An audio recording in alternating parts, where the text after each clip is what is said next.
get I oh yeah, that's helpful. um I often do this thing where I encourage people to take those few minutes to get maybe 5% minimum more comfortable. So your reward for being in the room straight away is that you've got time to get a tea or get your slippers, um, to turn your phone off, to tell someone to come in or to go away, etc. And especially um, when we're signing on or logging on to things that we're choosing to do, which might not be the same for when we're at work and we might have to be at a desk and have a particular kind of presentation. I always like to remind people that, yeah, this is your time. It's a Saturday morning. So get comfortable. If you are like, actually, I want to move to the couch or go in the garden. It's really sunny here in Birmingham where I am today. I'm also going to start keeping an eye on the chat so you can drop in there, yeah, maybe where you're dialing in from or how you're feeling today, something like that. There will be some opportunity to chat.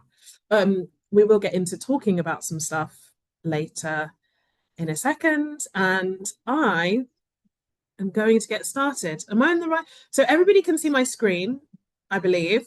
And did it move? Right. That's wonderful. Do you mind The if I do a slides? quick intro first? Yeah, of course. I forgot. Yeah. Yeah, that's totally fine. No worries. And yeah, I like this idea of being 5% more comfortable. No, I haven't heard that before. Mm. And I really like that. So thank you. Yeah, so I don't need to do many of the welcomes. Mara's already welcomed you, but thanks for coming. So obviously this is the reimagining democracy room. So you might have joined us for our previous session on cooperatives and things like that. So that's really cool. So yeah, welcome to this one. So the title of this session is How England Changes, a Chartist Revolution. And I yeah, I don't know much about the Chartists, so I'm very excited to learn. And I know they're obviously an important part of our history. So yeah, I'm really excited for this one. So yeah, obviously some people are coming from different sessions. There'll be more people joining throughout, which is totally fine. And obviously, many of you are aware of the framing of this. It's about coming together, creating space for us to connect with each other, and having conversations that we want to have, and find collaborators for projects, ideas, things like that. So yeah, do stick around. There's going to be a bit of breakouts, maybe later, maybe not, depending on how many people come. And yeah, there's also an open space where you can engage with some of the speakers, things like that. And this festival is about being inspired, ongoing learning, and continuing political education and connecting the dots. So yeah. So as you might have noticed, this session is going to be recorded. So if you don't want to appear, just you don't have to speak. And also breakout groups are not recorded either, so you don't have to worry about that. Yeah, so our speaker today is Mara Livermore, so co-lead of our house. Mara is, like I said, co-lead of our house and an experienced writer, researcher, and deliberative workshop facilitator. And she brings her experience in citizens' juries and participatory democracy, covering climate change, air quality, community safety, and the UK's first heritage sector citizens' jury for Birmingham Museums Trust. Oh, that's pretty cool. Yeah. And her experience covers democracy, entrepreneurship, African traditional religions, and personal empowerment. And her work's been shared by institutions such as the British Academy and Stylist magazine. So yeah, thank you so much for coming, Mara. I'm looking forward to this, and thanks for attending, everybody. Raquel's just put a reminder about the nature of this space and this agreement. So hopefully this goes without saying, but it's always useful to say anyway. So do engage in that respectful manner, and do feel free to use the chat throughout the meeting. I'm going to pass over to you, Mara. Yeah, thank you very much. Great, thank you. That was such a wonderful introduction as well. I didn't know what had been written and I didn't write it. And actually, I might never write. I might get Matt might have to write all of my intros from now on because I was like, oh, is that me? Wow, she sounds kind of cool. So that's really, really lovely. Thank you so much. And it kind of speaks to the heart of like why I'm here, why our house wanted someone to be here, and why I think maybe other people are here as well, which is that like there's stuff that you can do in community. This will be a theme throughout the entire thing, but there's stuff that you can do in community and ways that things happen that just aren't the same if you're doing it alone. And based on the other talks that I've seen, even like just listed on the agenda, that's also like a common thread that like we can still be stronger together. So yes, my name is Mara, and I am co-lead storytelling and strategy at our house, and that is one of those titles that actually we kind of just had to put things on it. And I do have a particular slant in life, yeah, the job title says a lot and says little as well. Also, because our house is a very collaborative and participatory place to work. No surprise, because we're all participatory facilitators in one way or another. Yeah, the co-lead part is really a lived thing about how we collaborate and make decisions and that kind of thing. So someone asked me last week, like, how did you get to be about particularly the Birmingham Museum's work? How did you get to be doing that? And so yes, as it was covered in my bio, I am a participatory democracy facilitator. And that means that I help design and build and facilitate spaces where people come together to make decisions, and particularly people who should be closer to should be closer to the decision making nexus but are not currently. So it's also about bringing people closer to power and closer to the heart of the organizations that are meant to serve them. And so as well as that, my background is in facilitation, in entrepreneurship, and other kinds of creative practices. And when I started my business, it was actually a little bit of a happy accident that I started doing a part-time gig for Shared Future, with whom I do citizens' juries and assemblies. And that has just blossomed into something that I'm really, really interested in. I would say that my previous orientation was a bit more geared towards supporting people rather than dealing with systems and institutions. I found them a bit scary. I found that they could sometimes be hostile environments. I hated the way that like what people said wasn't always what was meant, and that institutions would have a way of doing things that wasn't always articulated. And that is like my nightmare fuel, basically. So I've been really fortunate to find a space and an environment that works for me. And also, as was said in the bio, my other interests span a lot of Indigenous ancestral practices.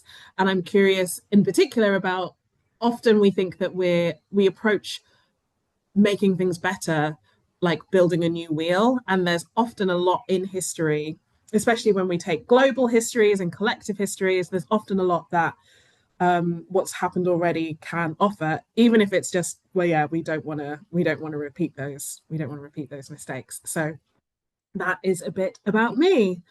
And I like to share, I'm really grateful that Matt wrote such an incredible bio, because I think it's really important. One of the problems that I see is that politics essentially is supposed to be who gets to do what with what. But one of the issues that I see is that it isn't clear exactly who the who is. So that's why I like to share a little bit about some of my additional contexts, how I got into the space, what else I like to do, so that if you're like, oh, actually, this is not for me and I hate it, you can pass, or you have the information to understand that actually that might be me and my particular approach rather than the actual thing. And so I think about it like a kind of chef's metaphor, really, which is that in essence, there's nothing, despite, and I was in this camp as well, so many people being completely turned off by the idea of politics and like feeling completely unable to connect with the idea of democracy. Actually, in essence, they are kind of, if they were on a plate and it was a meal, they have nutritional value, really. The problem is that we don't like the chefs. We can't see what they're doing. The chefs are maybe using ingredients that we don't trust. And the franchise owner who lives a million miles away and just comes once a week to collect money is making too many decisions about what you get to put in your mouth. So yeah, I like to break it down like that. And so, yeah, if there was Katie or Ollie or any of the other team at our house delivering this, you would get a bit of a different flavor. And so this is from an ONS study, and I think people can be quite well aware that whatever angle whatever angle is like the closest to your heart, that could be things from like we work with people who it's maybe like social disconnection, it's food prices, it's housing quality. There's like so many different issues. One of the ones that's at the heart of it is that people do not trust, 88% of people, according to this study, do not trust political parties. And we're seeing that reflected at the in so many different places and in so many different places in society, and that people, a lot of people agree or can see that there's a kind of stretch towards these extremes, kind of driven by, and that's driven by all the different things that we can see. And so actually I think that there's probably a real diversity of reasons why people are in the room today, why people, seeing the diversity of talks that Rev 21 is offering speaks to that as well. This isn't a like one track, one problem, one solution kind of thing, but I think it requires like a web of collective activity to come together to tackle it. But one thing that I hope we can all agree on is that authoritarianism and the kind of extremes that society is trying to push towards, especially extremes of extraction, are no good for any of us. And actually, the more in common, I don't know if they're a company, but more in common, have done some research and some political categorization of people. And one of the things from their research that came out is that actually access to nature is a popular policy right across the board. And so even across like political or ideological divides, environmental progress is something that we could all be thinking about and caring about.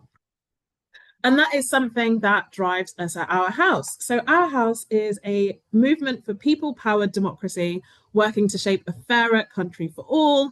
And it's for all the people who may have lost faith in politics, but not in each other. I came to Our House 1 year, 9 months ago, roughly. And I came because a colleague in Citizens, Juries and Assemblies invited me. And honestly, at the time, I was the kind of person, despite having worked in participatory democracy for over 6 years at that point, when people said democracy to me, I was like, oh, I don't know if I care about democracy as a system. I'm here because I care about people. I care about empowerment and that kind of thing. But actually joining Our House and getting a bit of an education in these things, and also, I guess, meeting people who break it down in a way that's great and accessible, reminded me that it is democracy, that like that there is space for me and my needs and my desires and the things that I want to change in democracy as well. And so at Our House, we have been, in the last couple of weeks, we've been in Cardiff, we've been in Nottingham, we're going to in Birmingham, where I'm from, going up to Manchester soon, working with communities and offering them a little bit of a bridge. And in that bridge, I mean that there are so many great people out there on the front lines solving the problems that they can see, whether that is making sure that people have food, making sure that families like children have nappies, making sure that arguing or campaigning or petitioning or organizing around like all these different factors that are about having a dignity in life or a dignity of work and some like respect and a way of living in society that is at least moderately dignified. All those people are doing that great work, but where it can get lost is that funding systems and societal structures like to pit campaigns against each other. So there's only a certain pot of money and everybody's applying for the same thing, and the idea is that not everybody can have what they need. We don't think that's true, also because underneath all of the individual issues that people are campaigning on, there is the system that is creating the problems that that is allowing these problems to arise out of it. And Our House and Charters, we're like kind of supporting people who want to get into articulating their problem in a frame that speaks to that underlying system and that the kind of political system can actually change towards. And so this is some language from some of the communities that we've worked with and that we've been a part of. And we're definitely not reinventing the wheel, and we're definitely big collaborators with different people in different places. And it's really important to us that we're like learning and iterating. So I'll be really keen. I hope people reach out at the end to tell me what they thought, and also to get in touch and to stay in touch with us. And a little bit about our team. So I work with Ollie Whittington, who is a specialist in participatory design and also the kindest human. I work with Katie Rubin, who is a specialist in legislative theatre and also like, not to say that all the rest aren't powerful, but she's got some punch. So she's a powerful human. There is me, and I like to think that I'm a creative human. And there is Kendall, who is just so is just incredible at digital operations and organizations. And actually, I didn't trust my slide skills to do them justice, but we've also recruited a few new people as well. So the team has grown slightly too. And yeah, my experience at Our House and my experience in working in participatory democracy, I was already always the person that kind of believed and kind of always had hope in people, thinking that actually if you gave people a chance and you gave people a shot and you gave them the support and maybe the money and the things that they were asking for, they would give, collaborating or problem solving or being creative a fair shot. And then I got into working in participatory democracy, and I saw that every single time. Every single citizens jury is set up to recruit a randomly selected group of people that reflects as closely as possible, or as closely as is helpful, the community which the question is meant to serve. So if it's Wandsworth Council, the room of 25 to 35 or 60 or 80 people should look like if you walked around Wandsworth for an hour, you would see the same kinds of people. If it's roughly equal male and female, the room will be roughly equal male and female as well. And so I've spent the last 6 years turning up for work and seeing a room of strangers and like kind of looking at each other over cups of tea, looking at me thinking, who's this lady and what's she going to ask from me? And each time I've seen people come together and collaborate and work, and always a handful of people go on to like continue making moves in that area and making moves in their own life in a way that is really impressive. And so I back this from my personal experience that actually there are still quite high levels of trust that we have in each other. But the unmet needs and the unheard emotions are real. So there's so many different issues. How do we all get on the same page? And one example of this, the Our House example, is we're working with charters. So a charter, as like formally defined, is a formal document that establishes the rights, aims, or principles of an organization, city, or body, often granted by a government or sovereign. And there are examples of this. And I'm actually sure that some people in the room are going to be experts on what the Magna Carta is, what the Charter of the Forest is, etc. So forgive me, I'm not going to try to give everybody the 101, but I will touch on a few highlights that I think are important for how we think about moving forward and how it underpins the work at Our House, which is that power has historically been hard to access.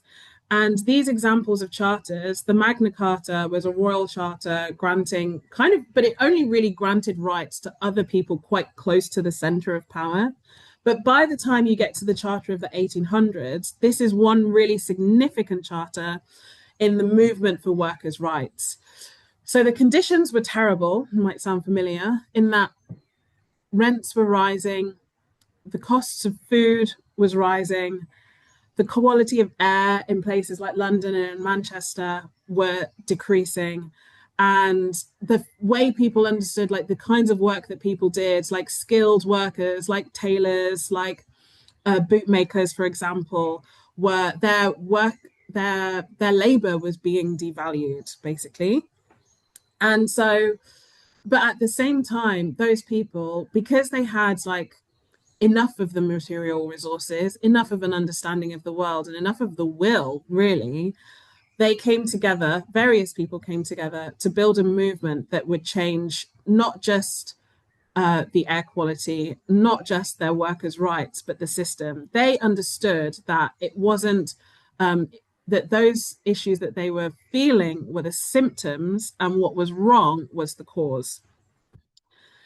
And so the final charter had 6 demands, and they included things like universal suffrage, ballots being secret, removing the property qualification, and payment for MPs. And these are things that we now take for granted as the kind of root of our democracy. And actually, I think it's interesting that a lot of people talk about these revolutions, especially the Charter of the 1800s, the Workers' Charter. They talk about it as a failure, because in that generation, in that moment, there were 3 petitions. I'm not going to list the dates, that were delivered. And basically, at the time, people were like, no, the people who were holding the power didn't immediately take those on. But what we did see was a massive upswell in the political education and the political activism and the clarity of articulation of what changes needed to happen, that actually all of those things but one, which is the annual parliaments, are now part of our reality. And because of my history also in studying things like the Haitian Revolution, which people also say was a failure, but actually I think that metric, I'm always a bit suspicious. I'm like, how are we measuring this? Because if we're still talking about it today, if it still had an impact today, then there's a lot of success there that can be celebrated. And this is also what I see in participatory democracy, citizens' juries, people's assemblies, and playing the charter game, which our house has designed and takes on the road, which is that some of the ways that we measure success, like in terms of outputs, in terms of what is delivered, is not always the most important ways, especially when our metrics for success are kind of infused with capitalist norms. But actually, if someone has arrived in that room, as we've seen, I've met people who've come on their own because they were kind of curious, and they've left with a friend or a connection in their local area that they have some affinity with. I've seen people come with loads of people, but like no political education or not really much, and then leave feeling more confident to talk and engage in politics. And I've seen people the other way around, super keen, super engaged in like politics and in the political movement, but maybe a little bit unable to or struggling to connect with people on the different issues that they have. And they've left with that knowledge. And so those might not be things that like someone's going to put a blue plaque on a house for in the future, or there's going to be a national day for something like that. But those are really important. Those are really important wins, and changing the kind of consciousness of the landscape is what meant that we have these rights now. I'm just going to check the chat briefly in case I've missed anything. Okay. And then, yeah, so in summary, well, actually, I do see a chat there about trust people with what? Yeah, trust being context dependent is exactly the thing. I think that the trust in like what we're talking about in terms of trust in politics, and going back to the slide where it was like who gets to do what with what, who gets to make what decisions about what things, who gets to access what power, what wealth, or what resources, and how and why, which is the makeup of politics. It's different area. It's not all of those areas all at the same time that people aren't trusting, but the kind of, I think especially over the last few years, we've slowly seen like the bottom fall out of different pockets. And first of all, for me, for example, it's been things like seeing social infrastructure go, especially when it comes to like caretaking for children, seeing food quality go down, which is then like a massive kind of interwoven web of issues and things like that. So yeah, we're all seeing things from different issues, and the trust is definitely context dependent. And this is why the kind of central point of a charter, because there's so many different ways to do it, right? The central point of the charter is to have us all singing from the same hymn sheet. If you imagine right now, if you put everybody who was an activist in a football stadium and asked them to yell out what they were campaigning for, they might be calling out better wages or a 4-day working week, and everything would be getting lost in the melee. The charter is basically like helping people get to a football chant, where it's like all of those symptoms will be addressed if we make Parliament 50% mothers. And then because you have now a large section of people saying the same thing because they've come to agree that the systems change. I don't know. I'm from Birmingham, so I'm close to a few stadiums, and I used to live in Manchester. So sorry for any other football fans, but you can hear this when everyone's singing from the same hymn sheet. You can hear those football stadiums from miles away. So yeah, and you can definitely hear the football fans coming when I used to live in East London as well. So that's yeah, so that's why charters. And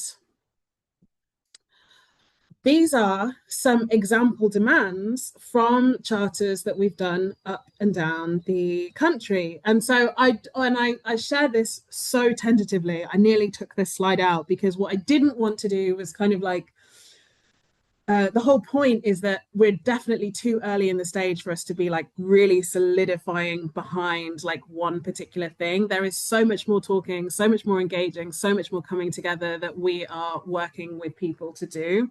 But to share, there are things, some of the things that I think have been interesting have been replacing the House of Lords with a sortition, so like randomly selected House of Citizens. A demand that's come out of one of the sessions was the idea that there's no political parties at any level except the national. And actually, some of them, other ones have been kind of in that area, but like no political parties, full stop, for example.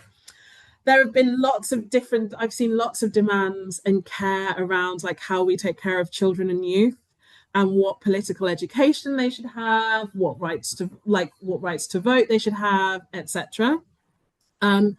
Lots of demands that also incorporate the more than human world. So that's the natural world and thinking about the planet as also a collaborator and friend rather than just something to be extracted from. We have had lots of demands around, especially because the game includes some cards of this. And in particular, there is a civil servants card and an imagination and creative play card. So we often see those two come together in that a lot of people think that some of what we have going on is because there's a crisis of imagination, and that being able to believe and being able to vision in a kind of hopeful way is going to be really, really helpful for it's going to be really, really helpful for building a fairer society. And lots of demands around themes of community ownership, whether that is water infrastructure, or the last one in Cardiff, there was a community ownership thing around food because food was really high on some people's agenda.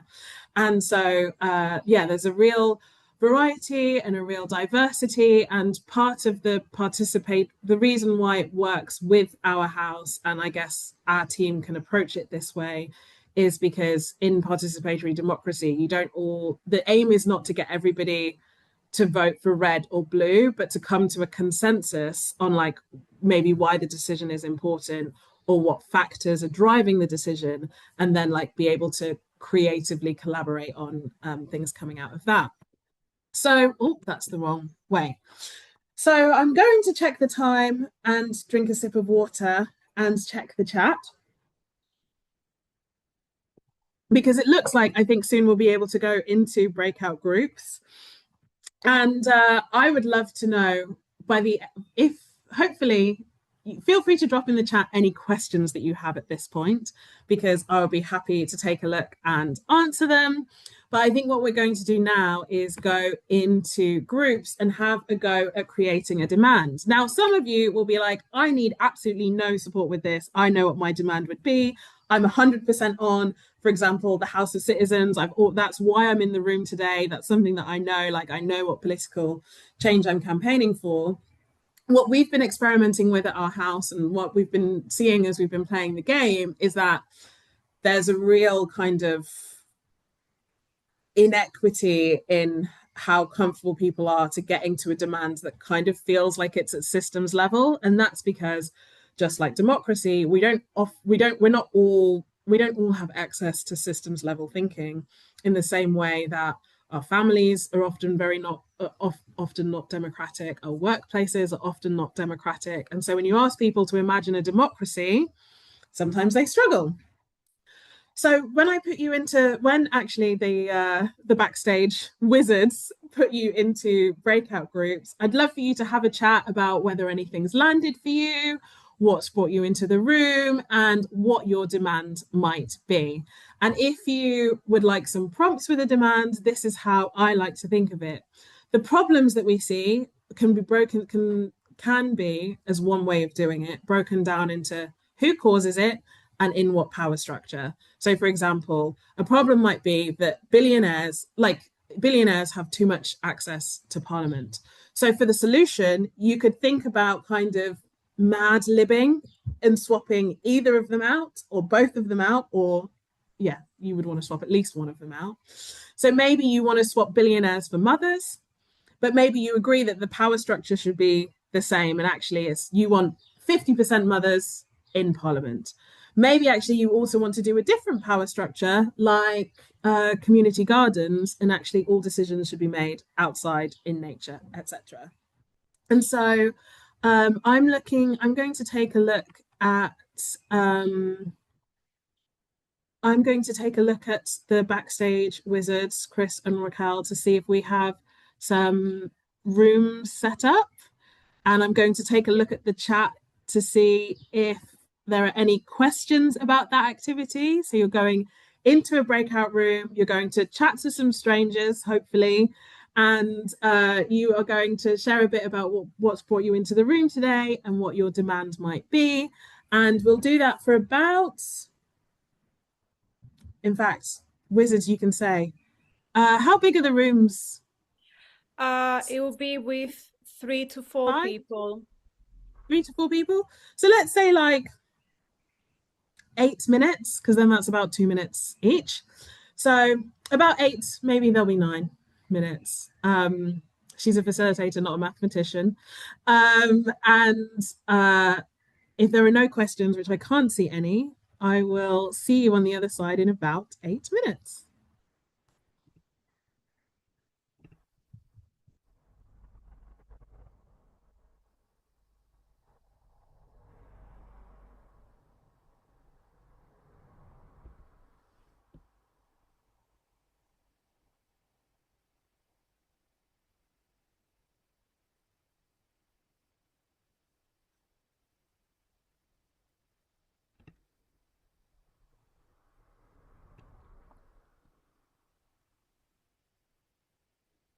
You doing okay joining, Ben? Or do you need a hand? Nope, Ben's. Oh, lovely. There we go. Nice.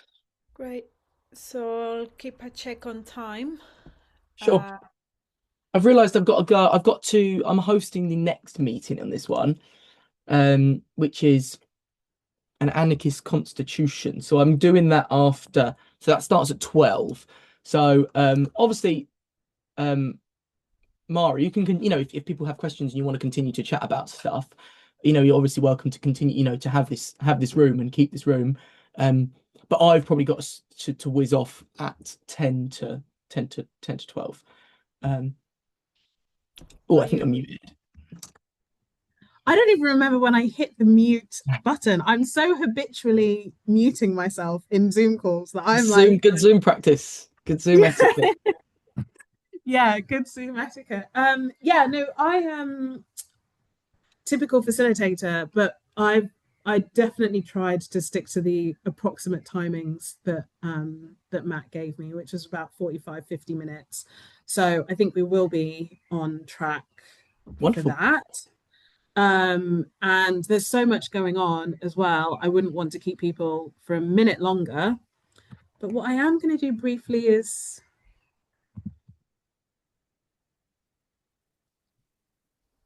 mm, pause my screen sharing Sure.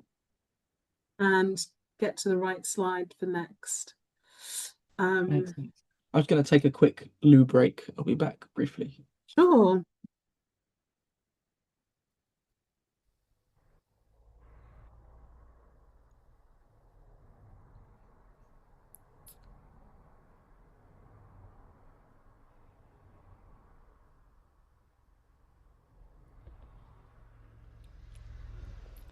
Yeah, maybe I'll give them like 3 minute warning. Great.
Yeah, we are on to the last 3 minutes now. I think you muted again. Can you see the screen that says welcome back? Yes, I do. Okay, great.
So last minute left, and then I'll close the rooms. Great.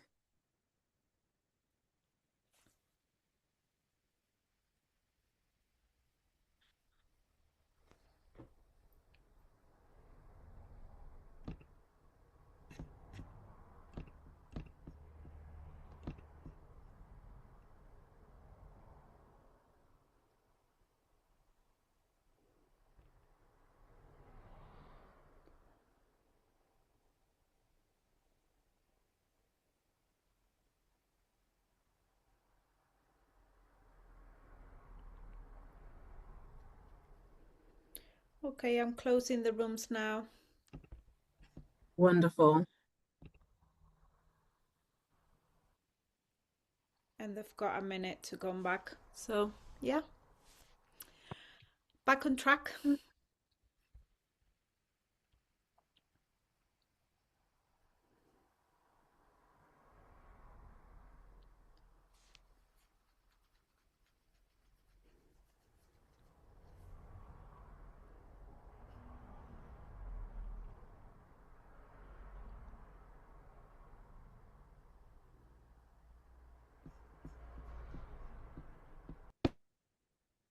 So, welcome back, everybody. It would be so, so, so great um if you could drop your if especially some of you, oh, sorry. What are my words? Let me start finding them in my brain. Welcome back. It would be wonderful if you could put a little bit about how that was in the chat. I would love, especially if you had a demand that you discussed in your group, if you could share it in the chat, that would be so great. So, welcome back, everybody. Please drop your demands or feedback, questions, anything into the chat. And it always takes a moment for people to type things out. So, I will fill. And of course, if you had any questions or any reflections, you can drop that in too. But yeah, I'd be really curious to know how that went. The other thing is that if you would like your demands to remain private, I will shortly on the next slide talk about how you can reach out directly to our house to talk to us. Maybe you think you're curious about the game and you would like to know more about that. Maybe you'd like to know when we will be in your area, or you want to bring us to your area, and we would love to talk to you about that. We have some online intro calls where you can discuss with us and get some of your other questions answered. And we're also increasingly on socials, which I have absolutely nothing to do with because my social game is not strong. But we have some great people who are doing things like that. So I can see abolish all student debt and abolish fees for education. Fantastic. Thank you so much. That actually reminds me, I think that actually came up in Cardiff as well. So there are people on your page with that. Media in the UK, nobody can own a media source if they are non-domicile, if they are not living here, and there is a limit on the amount that they can own. That is fantastic. Thank you so much for sharing. Ben Mango says promoting open source tech. Absolutely. I get asked all the time, or not all the time, but increasingly, because a lot of citizens jury stuff, especially if you go on Shared Futures website, Shared Future CIC, you see pictures of citizens juries that we've worked on. There's a lot of paper and post-it notes, and people are like, oh, why don't you use AI to synthesize this and this kind of thing? But a major thing is that like they would have to be open source, because I'm yet to meet someone presenting a solution in the digital space that doesn't run the risk of like having tech be involved in democracy the way that they're involved in our attention. And I'm working on that with my phone. So thank you for sharing that. Duncan says, align local democratic units with watersheds. So align decision-making units with survival support system units. That's so fascinating. Thank you so much. I've been learning a little bit about bioregions, and I think that's a really interesting. And like, there's Alex Niven's book, New Model Island, which is also about returning to like a regionality. So I think that I'm seeing affinity towards that as well.